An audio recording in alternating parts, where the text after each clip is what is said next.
Graça e paz, meus irmãos. Um bom dia a todos. Que Deus os abençoe grandemente. Amém? Hoje daremos continuidade na leitura e exposição do livro de Lucas, capítulos 12 e capítulo 13, conforme o cronograma de leitura. Amém? Lucas 12, irmãos. Jesus Cristo nunca escondeu seu desconforto com a hipocrisia. Ele nos orienta a tomar todo o cuidado possível para não acabarmos nos tornando hipócritas, como vimos lá no versos 1 a 12. Daí ele diz que não há nada escondido que não venha a ser descoberto, ou oculto que não venha a ser conhecido. Ou seja, irmãos, é melhor sermos pessoas sinceras e transparentes diante do Senhor. Devemos ser, irmãos, diante de Deus autênticos. Porque o Deus, o nosso Pai, ele é cuidadoso e atencioso. Seu amor infinito está constantemente nos surpreendendo. Ou seja, se ele tem o cuidado de contar às vezes até os cabelos da nossa cabeça, ele vê as nossas lágrimas e contempla as nossas preocupações. Vivemos em um mundo em que deseja controlar a nossa fé em Jesus. Confessá-lo, irmãos, publicamente é pré-requisito para a salvação. Esta confissão não se dá apenas em palavras, mas também em comportamento, as nossas escolhas, decisões, palavras, ou seja, a nossa vida, irmãos, deve ser uma confissão pública de quem Jesus é. Amém? Versos 13 a 21, o Senhor nos ensina que não devemos viver preocupados com o ter. Daí ele conta a parábola do rico sem juízo. Nela, um homem passou a vida preocupado em ter cada vez mais bens e dinheiro. O que ocorreu é que teve uma morte repentina e em vida não construiu nada para Deus. Precisamos, irmãos, refletir sempre sobre quais são as nossas prioridades na vida. Que legado queremos deixar? Pois bem, irmãos, são perguntas fundamentais para uma vida plena com Deus. Versos 22 a 34 de Lucas capítulo 12, Jesus continua ensinando sobre o ter. De agora em diante, ele fala sobre a ansiedade com as necessidades da vida. Temas como comida e roupa são abordados. Daí o Senhor utiliza exemplos da natureza para nos mostrar que não há necessidade de vivermos de maneira tão ansiosa. Até mesmo porque, irmãos, temos um Pai e um Deus bondoso e cuidadoso. E como seres humanos, nos importamos com o bem-estar dos nossos filhos. Então, imagine o Senhor. Versos 35 a 48. A volta de Jesus é Cristo, é algo eminente. Precisamos, irmãos, estar preparados em todo o tempo para o acontecimento desse maravilhoso evento. Ele chega a comparar a vinda de um ladrão, algo que normalmente ninguém espera, como vimos nos versos 35 a 48. Ainda falando sobre sua volta, Jesus conta a parábola do empregado fiel. Certo senhor deixou o servo sob a custódia de um administrador, com a esperança de que ele cuide de todos. Seu dever é mantê-los alimentados e seguros. Digamos, irmãos, que o administrador considere que o senhor está demorando demais e pare de desempenhar a sua tarefa. Jesus diz que o Senhor virá em uma hora que ele não espera e o punirá por causa do seu mau trabalho. Este é um exemplo bem claro, não é verdade? Jesus Cristo, irmãos, espera que na sua volta todos nós estejamos prontos, servindo bem, adorando, exaltando o nome do Senhor, estando nos teus caminhos diariamente. Deve haver, irmãos, em nós uma expectativa viva e constante. Amém? Versos 49, irmãos, a 53. Crer em Cristo Jesus tem muitas consequências e uma delas é a divisão. Há vários casos de cristãos que perderam direitos familiares, foram excluídos, marginalizados de seu convívio por causa de sua fé em Jesus.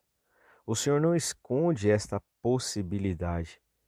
Isto ocorre, irmãos, para que ninguém se desiluda achando que tudo será flores nessa caminhada cristã. Temos os desafios, temos as dificuldades, mas em todo momento Deus está conosco, nos orientando, nos dando força, paz e, e comunhão, para que assim tenhamos força para lutar e batalhar esses desafios diários. Amém? Versos 54 a 59, Jesus Cristo dá um destaque à nossa racionalidade. Ele diz que assim como somos capazes de perceber quando vai chover ou fazer sol, devemos também ser capazes de perceber os sinais do fim. Dessa forma, devemos nos preparar, não ficar dispersos, pois a partir dos sinais nos posicionaremos diante da vontade de Deus. Jesus, irmãos, nos orienta a evitar a discórdia a todo custo. Estando dentro de suas possibilidades, mantenha a paz com todos, não é verdade? Não sejamos uma pessoa promotora da discórdia, né? Mas sim promotores, né, da paz. Os efeitos dessa atitude promovem um ambiente de conciliação extremamente saudável e benéfico para todos, inclusive também para a própria igreja. Amém, meus irmãos? E com isso nós finalizamos o capítulo 12 do livro de Lucas. Vamos então, irmãos, iniciar o capítulo 13. Dos versos de 1 a 5, muitas pessoas acreditam que a principal razão de toda a tragédia é o pecado.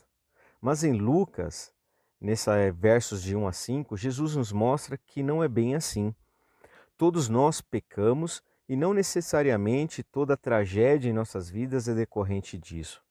O Senhor nos alerta a tomar conta de nossa própria vida e guardar os mandamentos da sua palavra.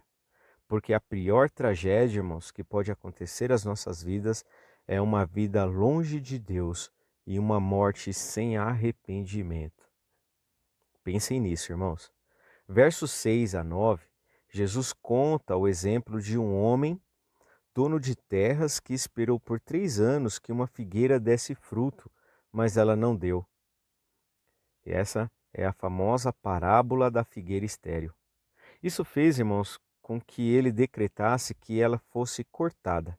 O servo que cuida dela pediu um pouco mais de paciência. Foi quando o dono da terra disse: se der fruto no ano que vem, muito bem, se não, corte-a. O princípio é que, na condição de cristãos, precisamos ser frutíferos em todo o tempo, pois o Senhor Deus não tolera a infertilidade por nossa parte e corremos risco aí de ter consequências dessa negligência. Amados irmãos, Lucas capítulo 13, versos de 10 a 17. Estando na sinagoga em um sábado, Jesus sente compaixão por uma mulher encurvada e a cura. A atitude deixa os fariseus muito irritados, pois diziam: há 6 dias em que se deve trabalhar. Venham para ser curados nesses dias e não no sábado. Isso deixa o Senhor profundamente indignado. Daí ele diz: hipócritas, cada um de vocês não desamarra no sábado seu boi ou jumento do estábulo e o leva dali para dar-lhe água? Fica claro que para eles cuidar de animais no sábado era lícito, mas cuidar de seres humanos é ilícito? Essa hipocrisia, irmãos, sempre deixava Jesus irritado e deve nos deixar também. Eles não entenderam o princípio do sábado e deturparam a lei de Deus com essas atitudes. Versos 18 a 21, vimos a palavra do grão de mostarda e o fermento. Embora o início, irmãos, do reino de Deus tenha um início humilde e pequeno, ele cresceria e alcançaria todo o mundo. O Senhor Jesus o descreve como um grão de mostarda e ao fermento. Quando observamos, irmãos, a história da igreja, vemos que isso é confirmado inúmeras vezes. E mesmo passando por inúmeras dificuldades, a igreja de Jesus continua florescendo. Amém? Versos 22 a 30 do capítulo 13 de Lucas, Jesus nos ensina que na vida teremos de fazer escolhas. Sendo assim, irmãos, Ele diz que as escolhas que levam ao reino são as da porta estreita, ou seja, é um caminho mais difícil, árduo, doloroso. Contudo, irmãos, ao final dele encontraremos descanso eterno em Deus. Aleluias. E contrapartida, irmãos, a porta é larga, oferece opções mais fáceis. Porém, ao final dela, o que nos aguarda é o choro e ranger de dentes, que são a marca do agonizante sofrimento eterno. Que Deus nos guarde. Versos 31 a 35, e com isso finalizando o capítulo 13, algumas pessoas, irmãos, vieram dizer a Jesus que Herodes queria matá-lo. A partir daí, o Senhor levantou um lamento sobre Jerusalém.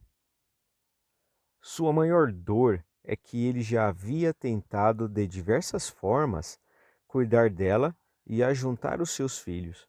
Ele fez isso ao longo dos anos enviando seus profetas, mas eles o mataram a todos. Jesus, irmão, sabia que inclusive ele seria morto por suas mãos. Contudo, sua maior tristeza era saber que a redenção havia chegado e eles não percebiam. Amém? E com isso, irmãos, nós finalizamos a leitura e exposição do Evangelho de Lucas, capítulos 12 e capítulo 13. Amém? Que os irmãos tenham um excelente dia, uma excelente leitura e meditação na palavra do Senhor. Que Deus os abençoe, amados irmãos, e até amanhã.